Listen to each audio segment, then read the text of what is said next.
What I'm going to do this week, you get these awareness weeks, an awareness month. So this is Stress Awareness Month. For anybody out of the 8 billion human beings currently suffering on the planet that isn't aware of their stress, Stress Awareness Month is here to remind you. So what I thought I'd do as part of Stress Awareness Month is Resilience Week. And that's what the 19th to the 26th is. And those of you that are smart enough to realise that's actually 8 days, but never mind. I've extended it a bit. But what I'm going to do in Resilience Week is this. So I've got people that I work with. I've got the Bromley carers, and I've just done some work for Croydon Hospital, did a class for them, and also Darrant Valley Hospital, and various other groups. And what I want to do is make a week of stress management training available to them free of charge. That means for the next few sessions, the sessions on Podbean will be public. The in-person classes remain paid. And so what I thought I'd do is I'd have a name for these 7 sessions that I'm going to do, or 8. And I've called them the 7 easy steps to resilience and stress management, because why not? And it's the internet, and that's what you do. That's what's known on the internet as a listicle. And so here we are. This is what the week's going to consist of. The first class today is understanding stress. And then tomorrow there'll be an article or a little podcast episode, depends what goes on. Tomorrow is understanding anxiety, and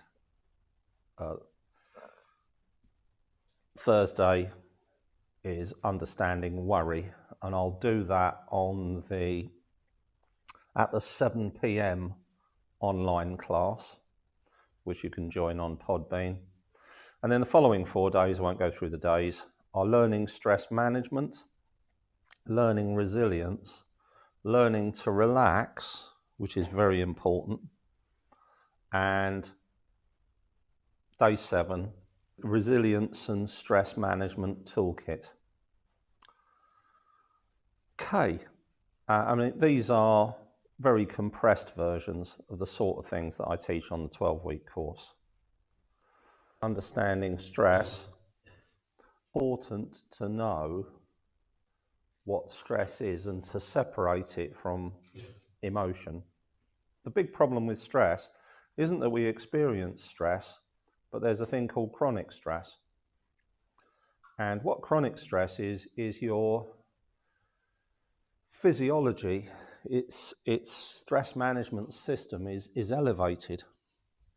So really, when we're talking about stress, unfortunately, it's a word that's used to kind of mean everything related to all of the difficulties of life and how it's hard to cope and all of the consequences of these difficulties and so on and so on. But basically, it's actually your body's response to a challenge. So when if you're going to climb a rock face or run somewhere or meet a difficult person or meet somebody you really like that you really want to impress, or stand up in front of a group of people to teach or to talk, what happens is your stress level increases.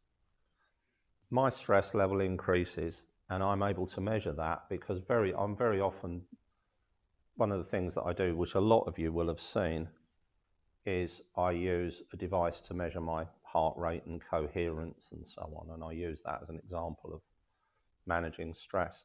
And so while I'm doing that, I'm actually able to check my heart rate. And it's usually sort of between 65 and high 70s when I'm teaching. When I'm teaching very difficult groups, it can go quite high. I remember teaching a group of senior lawyers and it was 101.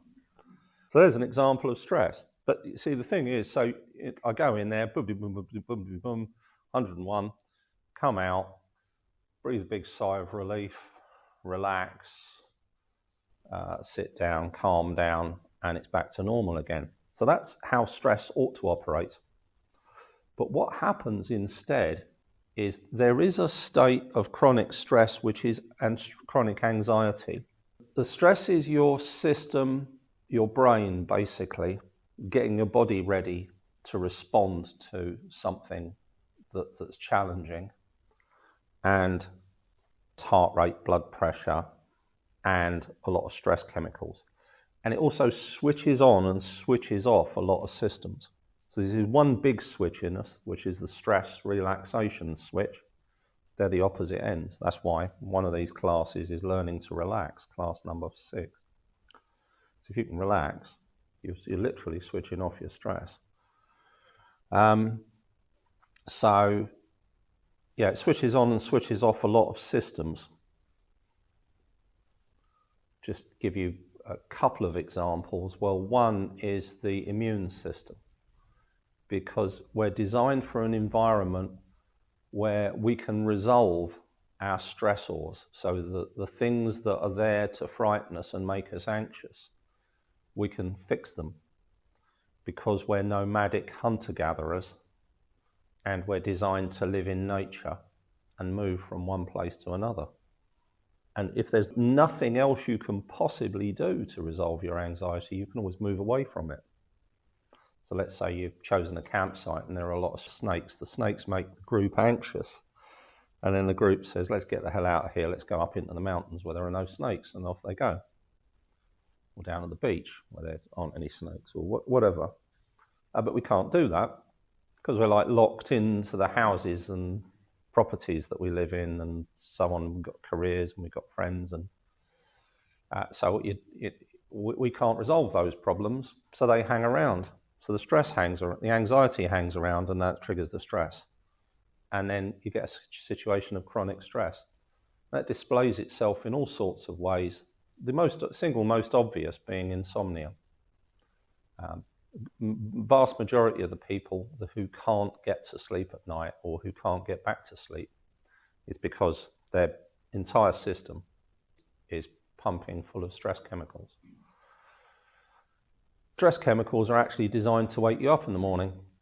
So there's one called cortisol, which triggers in the morning, and you get a huge spike of cortisol in the morning. It's massive compared to the amount of cortisol. This is like in a non-stressed individual. Assuming it'd be very interesting nowadays trying to find unstressed controls for your psychology experiments. Good luck to those guys. Maybe something else for your PhD. Up goes the cortisol, but that's with everyone all the time. So one of the problems is that if you're what's known as a state of hypervigilance, where you're expecting a problem all the time because it's a problem that doesn't go away, that cortisol spike happens quite a lot, and you end up with a lot of cortisol in your body, and it switches off your immune system. There's a very clear evidence for a deep connection between stress and anxiety and autoimmune diseases. And the autoimmune diseases come about because of the amount of cortisol that the body produces. So the body produces this stress chemical and cortisol, and it's got multiple purposes in the body, and one of them is to manage the immune system. So what you're doing is overloading the immune system with cortisol instead of it being managed on a day-to-day basis based on what pathogens you've encountered. Instead, it's cranked up all the time, and eventually a threshold's reached, as is often the case with the body in a whole lot of areas. And then from that point on, you've got a hard time dealing with the autoimmune disease. I've actually spoken to specialists in this area. They're not comfortable with that, and they're quite correctly, it's a thing known as multifactorial, the immune system. So there are a number of different factors that determine your immune health. But if we look at it the other way around and we say, okay, you've got somebody who has no stress and you ramp up their stress, are they more likely to have an autoimmune illness? And the answer is absolutely they are. So and there's a whole load of other things that go on. So It's the body. To work with the body, we need to intervene with the body generally. You can intervene with the body by calming the mind, but calming the mind is the most difficult of the things that we can do. And even if you do have a calm mind, then along comes life, and then it's very difficult to keep a calm mind. So subsequently, all the practices that I teach to help to intervene directly in stress are all body oriented. What we're doing is we're monitoring, becoming comfortable with and familiar with our physiology and learning to change it. Last podcast that I did way back in the day, because I've been a little bit of a busy bee, I did a podcast on a thing called biohacking. And what biohacking is literally working with the body to change the state. So there's a psychophysiological state. The brain is dealing with the complex world, and it responds in a whole bundle of different ways, and we want to be able to intervene in it, and we can do that by using the body to do so. So I'll do some of that today. Just want to get yourselves comfortable. What I'll do is, I did a class, I think on Sunday, where I did clearing the mind. And what we did is we started off with the most useful intervention for the mind, the most intensive intervention for the mind that I know of, and then a slightly less intensive one, and a slightly less intensive one, a slightly less intensive one. And then we found ourselves just following the breath, and so the mind's doing whatever the mind's doing. As part of your toolkit, it's useful for you to learn those practices that intervene in your physiology best, and then the next most useful, the next most useful, the next most useful. So you can work down the intensity of stress management until you're back with the body again and you're comfortable noticing how it feels. And if it isn't comfortable, then you move back up that scale again. You can even go right to the beginning. So right at the top of the pyramid of stress management practices that I teach is the 226 breaths. What 226 breaths is, it's backed by some quite new science in a lot of areas, and I understand how it works right the way across the board. It's a useful way to get yourself into a reasonably calm and relaxed state. It's not comfortable for everyone. There's a thing that I teach, there's a two-part in-breath. So this, the beginning of the 226 breaths is 2 in-breaths, counting in our head 1, 1,000, 2, 1,000, and then holding it for 2 seconds, 1, 1,000, 2, 1,000, and then breathing out for 6 seconds, 1, 1,000, 2, 1,000, 3, 1,000, 4, 1,000, 5, 1,000, 6, 1,000. Some people find a two-part in-breath and the gentle hold complex. If they're just about starting, they've never done it before. So you can change that and do 4 seconds in and 6 seconds out. Even some of my experienced students prefer that. And many of them have also developed their own practice. I often find myself doing 3 seconds in and 7 seconds out. But if you actually wanted to break into your stress level and reduce it, you can do that by focusing on the breath, 2 parts to the in-breath, like that. So it's 2 breaths, one after the other. One half filling the lungs,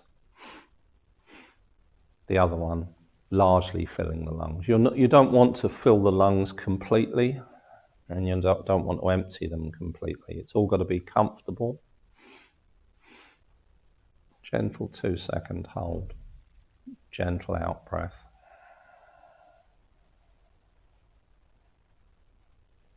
And so that's 2 seconds in, gentle hold for 2 seconds, 6 seconds out. We'll practice that for the next minute or so, a couple of minutes, so long as it's comfortable.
Noticing the breath.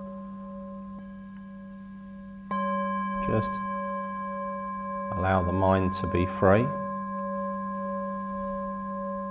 and being aware of the breath, rising and falling. And a good biohack is to check our posture. Ideally, comfort first. Second to your comfort is feet flat on the floor, elbows by the side, assuming you're sitting, head balanced comfortably on top of the spine. Tongue up against the bottom teeth, the sharp part of the bottom teeth, and against the back of the top teeth. The chin mudra is placing your first finger and thumb tip very, very gently in contact. That will relax your hands without you even having to do it, if you maintain that pressure, very, very light pressure. Having the tongue in contact with the sharp part of the teeth relaxes the jaw.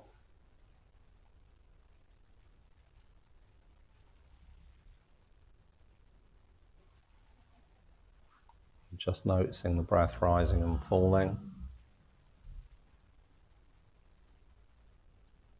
And bringing your attention to the space between the eyes. And then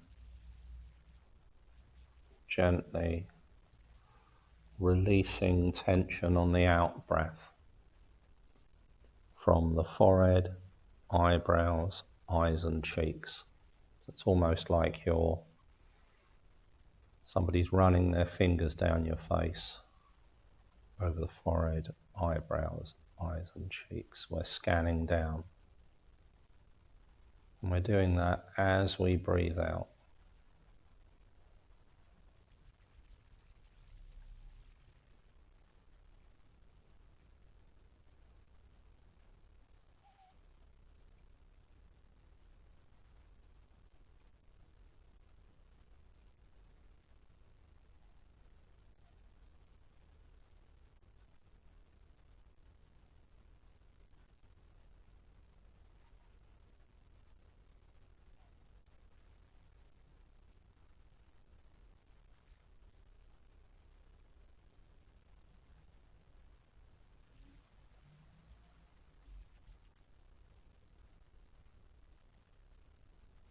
when you do this at home, what you do is you count the number of out-breaths.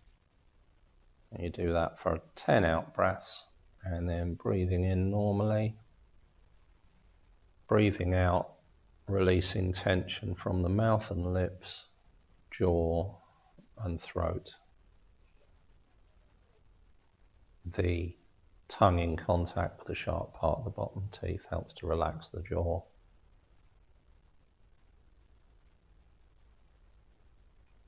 So we're just breathing normally, but you're noticing the out-breath and scanning down mouth and lips, jaw and throat.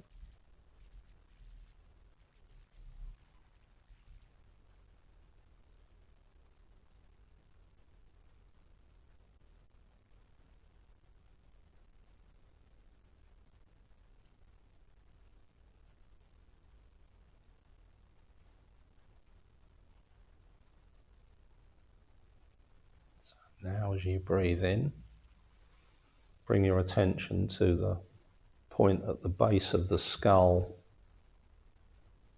and then as you breathe out, scan down the extent of both shoulders down to where the arms are hanging.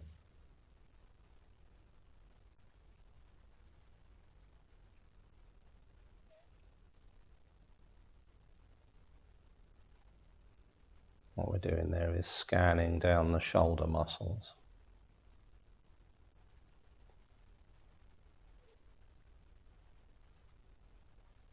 Also known as the trapezius muscles.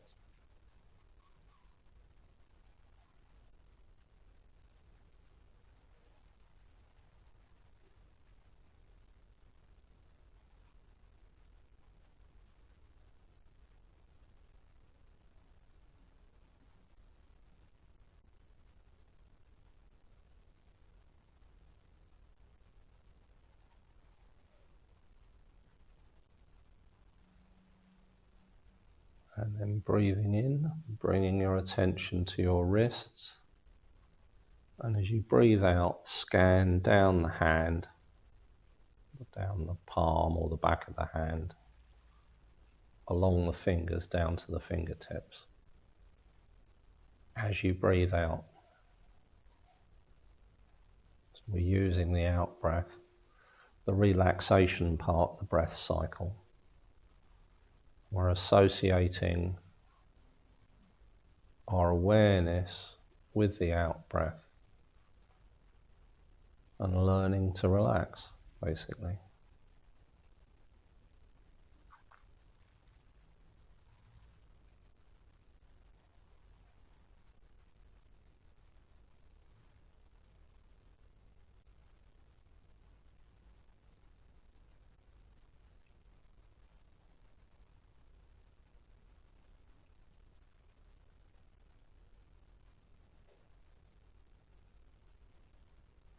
And then what we want to do is relax all of these areas of the body. So while we breathe in, we bring our attention to the space between the eyes.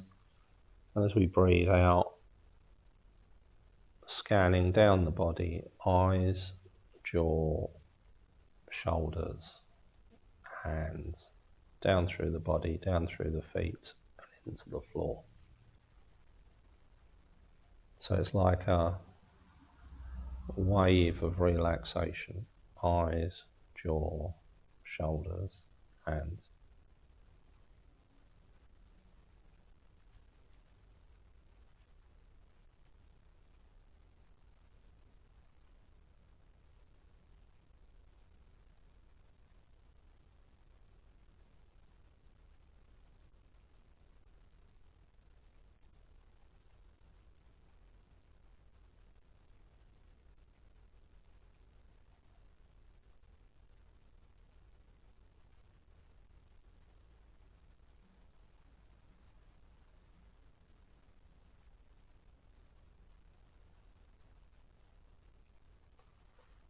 Okay, so we've done the 226 breathing practice. We've just finished the 410s meditation, and at the end of it, the practice where we're releasing tension from the entire body as we breathe down it. I call that the relaxation response. Eyes, jaw, shoulders, hands. And then we want something a little bit more comprehensive. So, for example, you might be trying to calm down, you might be trying to relax, you might be trying to get to sleep, you might be wanting to meditate and your body feels tense. And you want to do a more complete meditation. The next one up is the de-stress meditation.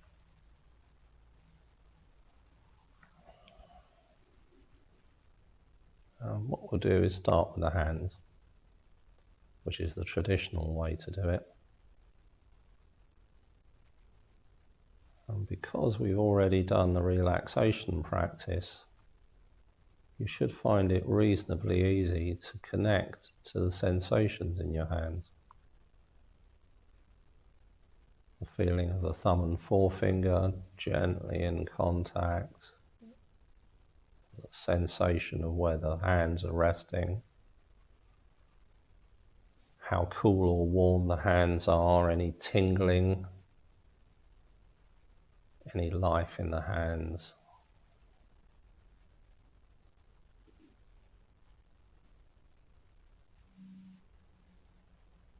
And what we're doing is the same thing that we did in the 410s, scanning down from the wrist to the fingertips, just the hands.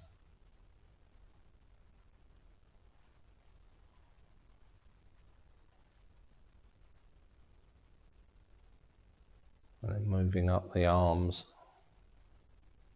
releasing tension as we go from the forearms,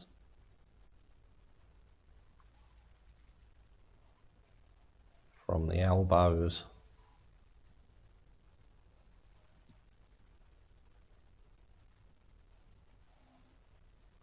and from the upper arms.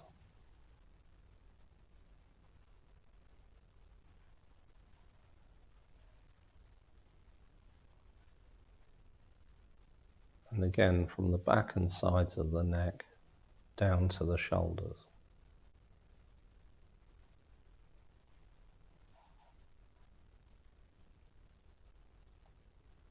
If your mind's busy, what you do is you can use a statement, releasing the stress by saying in your mind as you breathe out, releasing,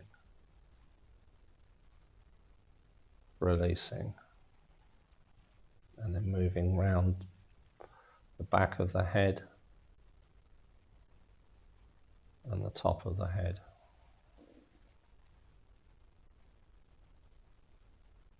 Letting go of whatever tension there might happen to be there, and then down to the forehead.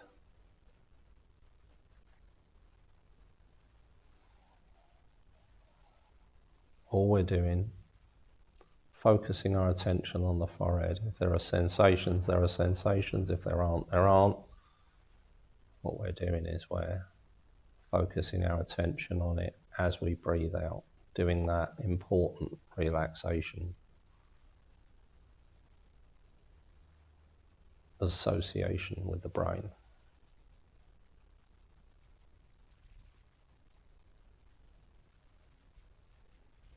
Moving down the face, relaxing tension from the eyebrows,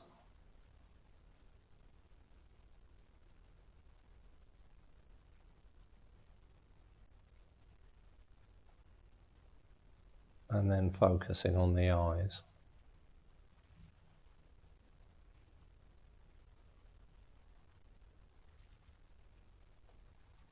Focusing the attention on the center of your eyeballs.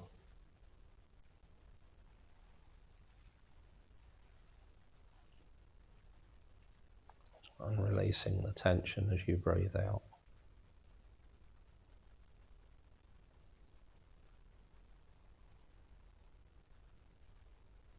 And then moving down the face, the cheeks,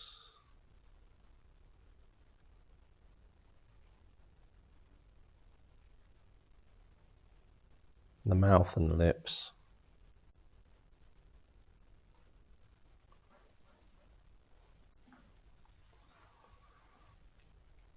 jaw, and throat.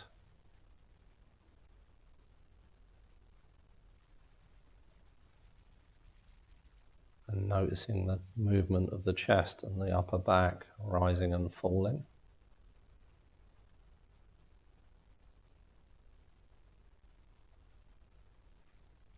And the abdomen and middle back.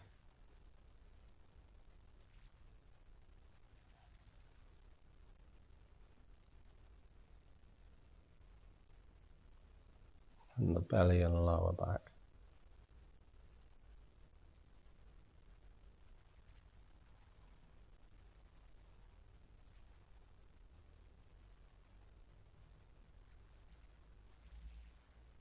And checking in with the belly, the waist, and the buttocks and hips.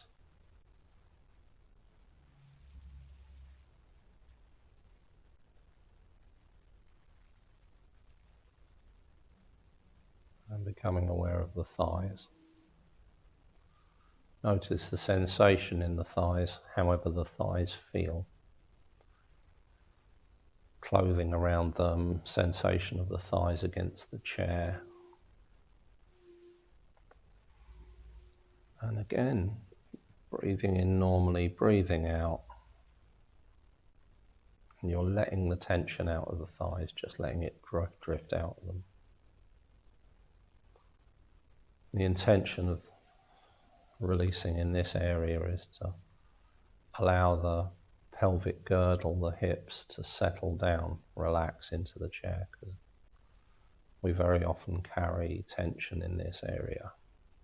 Moving back around the body, releasing tension from the buttocks and hips, the lower back,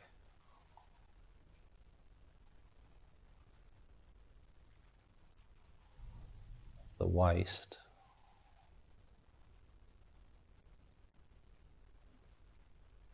and the belly.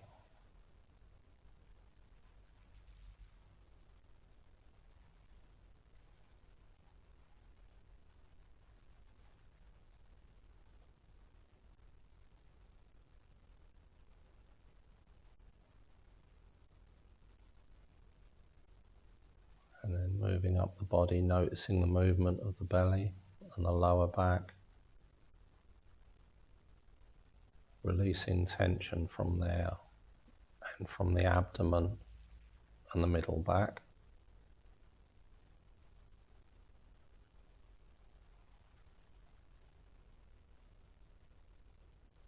And from the chest and upper back.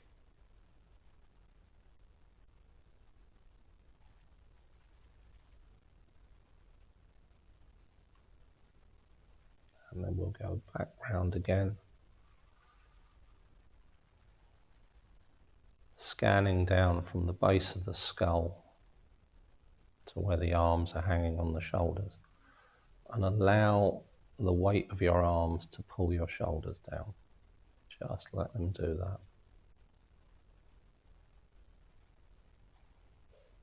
So you're leaving your arms hanging at the side.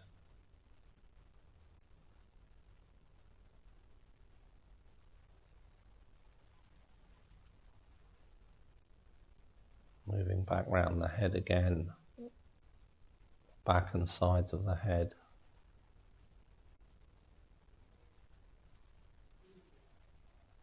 The temples, the top of the head.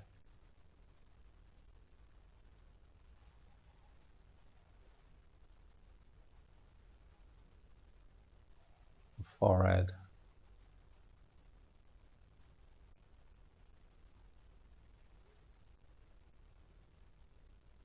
Eyebrows.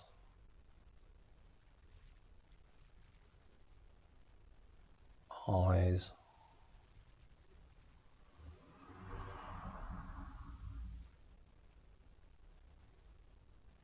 Cheeks.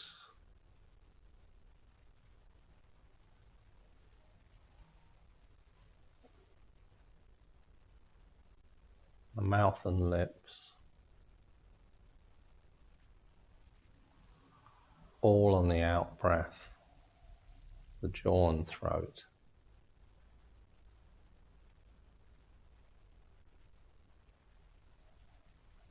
Yet again, the shoulders. Don't be concerned if tension's found its way back in there. It's very common for them to tighten up again.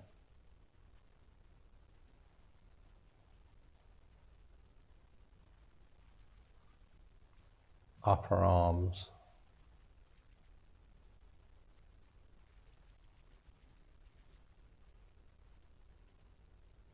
elbows,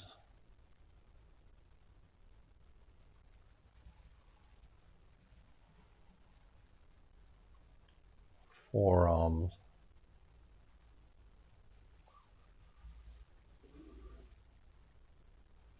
and again scanning down from the wrists to the fingers,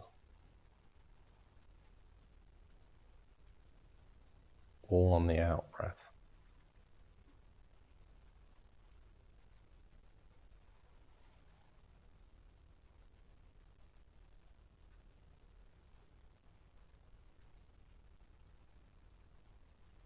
And allowing your mind to be free now. We're no longer scanning the body. And just allow yourself to become aware of the sensations in the body, just how the body feels overall. If there's any comfort or discomfort, tiredness or alertness, warmth or coolness. Notice your head balancing comfortably on the shoulders, and if it isn't, if it's moved into a position where your muscles are holding it up, then you want to move the head round to find the point at which the head can just balance on the spine.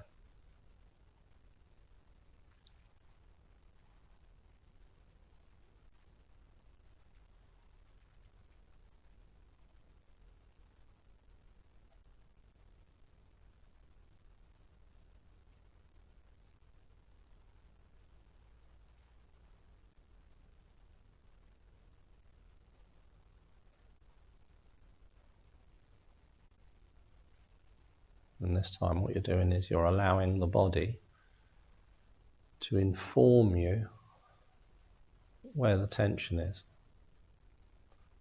Just letting you know where it's crept in, if it's crept back in. And then what you do is you move your attention to that part of the body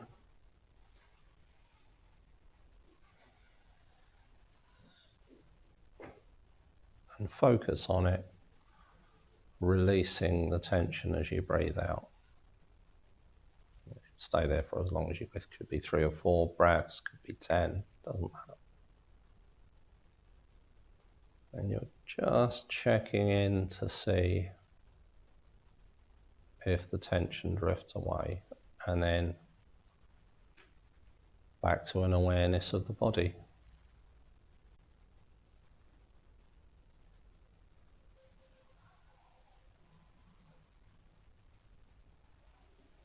And again, the body telling you where the tension is.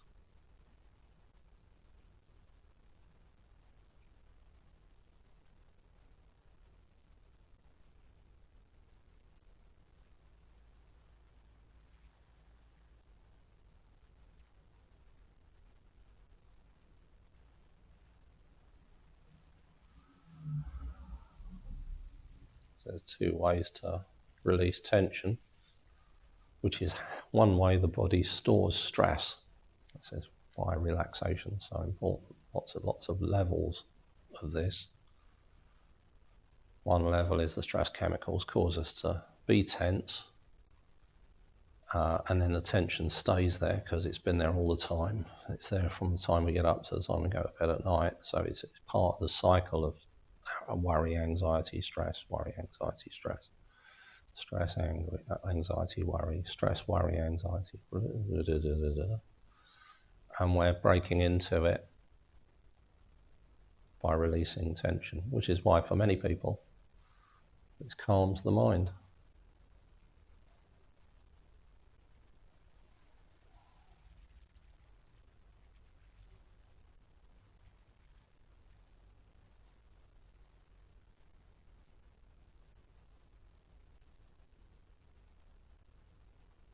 So you're just gently aware of the breath.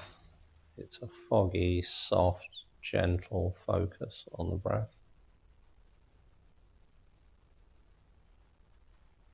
Noticing the breath rising and falling.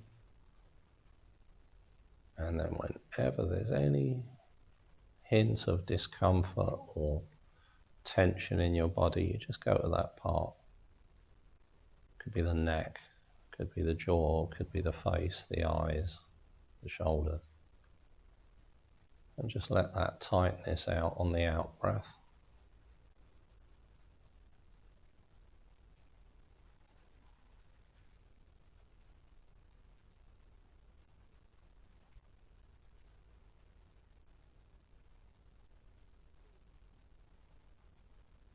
And then back to this inner body awareness, letting the body tell you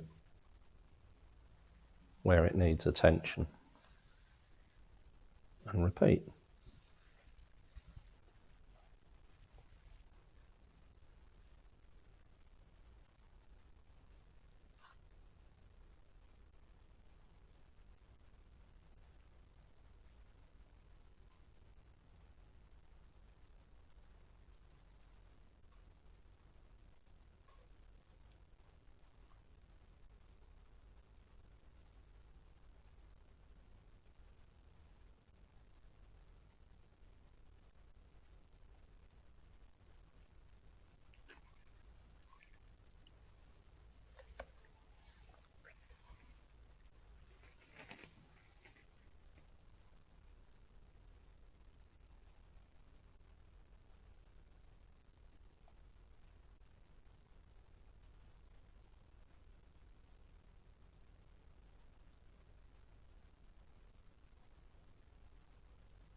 Remember that much tension, much discomfort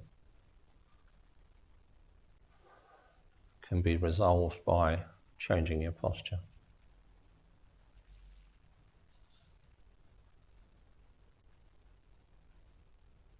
And always to a more balanced posture.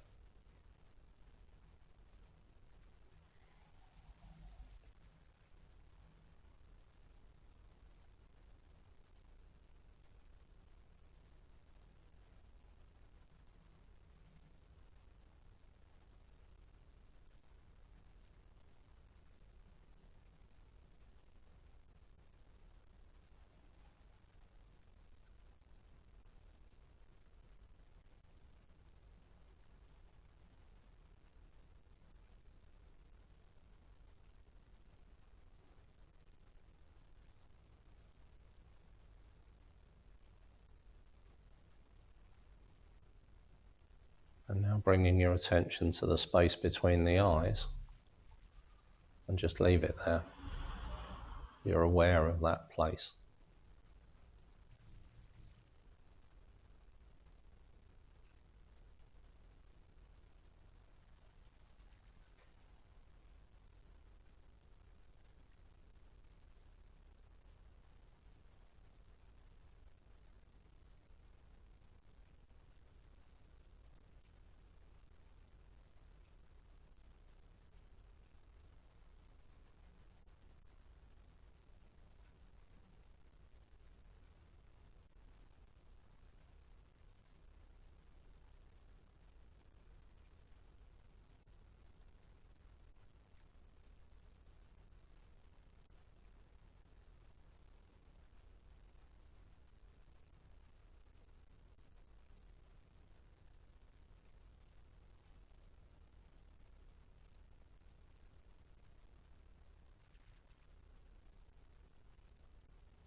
the mind drifts away, as it has a tendency to, you just bring it back to the space between the eyes.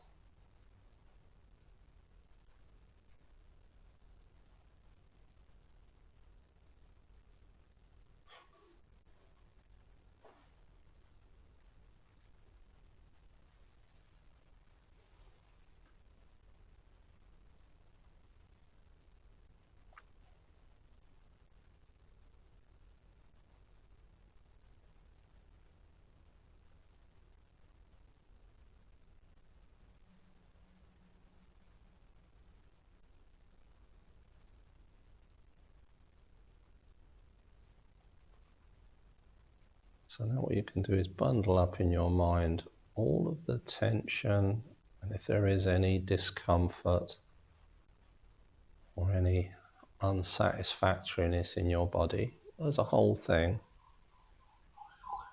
your attention's on the space between the eyes. And as you scan down the body, you're releasing it, just letting it go, letting it drift out of the body like smoke coming out of a window or a chimney.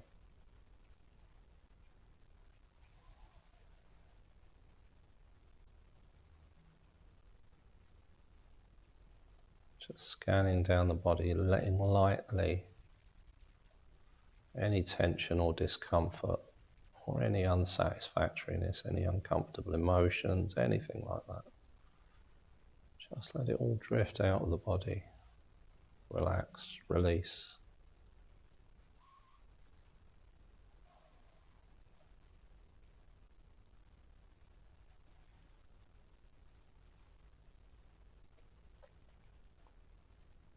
And then bringing your attention to the breath. The coolness of the in-breath and the warmth of the out-breath. And the rising and falling of the chest.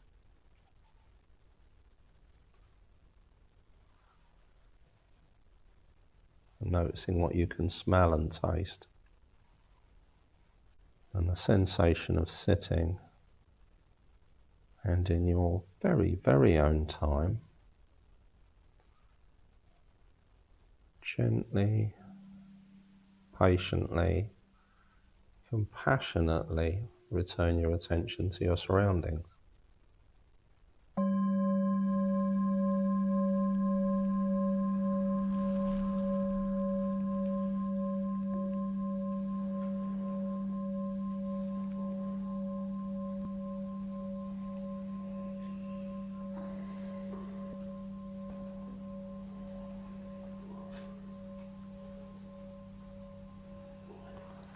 That's a little bit like we did on Sunday. We started off with the most intensive intervention practice for the body, the 2-2-6 breaths, because that changes quite a lot, has quite a significant effect on your physiology. I don't encourage people to do it more than a few minutes. 2 minutes is enough to get you into a good place of balance. And then we went on and did the 4-10s meditation, which is 4 sets of 10 out breaths.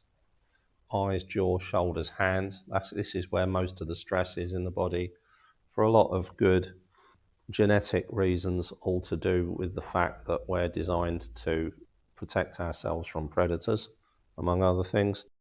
And then at the end of it was a whole body relaxation, which I call the relaxation response, where you're letting the tension out the entire body in an out breath. And then we went on to the de-stress meditation, which is a 8-minute, you can get it down to 8 minutes body scan. Generally, I only focus on the area between the forehead and the waist, but I do the hips as well because that assists. But if you wanted, you could just do the center line of the body from the forehead down to the waist, and perhaps the hands as well. They're all of the key areas for stress for a whole lot of other reasons. And then what we did was just a gentle awareness of the body. And then third eye meditation, which is just an awareness of the space between the eyes. which is like a balanced focus, internal and external. We become aware of the state of the body and also everything that's around us, sounds, smells, tastes, and so on. And then you can, at any point, you can move back up, start with one of the more intense ones.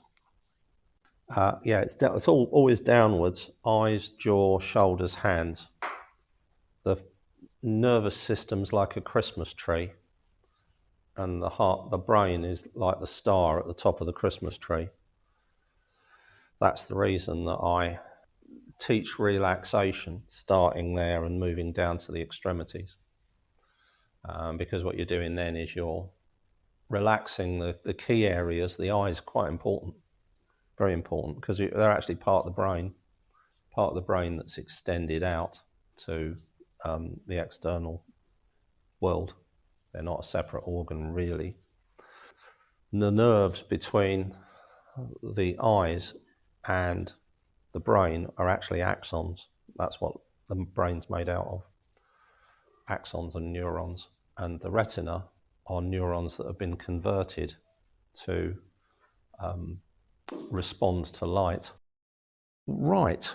Yeah, so that's the reason for the order starting at the top. People either start with the forehead or the hands for a big de-stress meditation. The hands because that's where there's most sensation. So if you want to connect to your physiology, then you starting with the hands is a good place because there's a lot of sensation there. Right, so that's an introduction to understanding stress and a handful of practices that you can use to intervene in it. And hands up, little sleeps, anyone?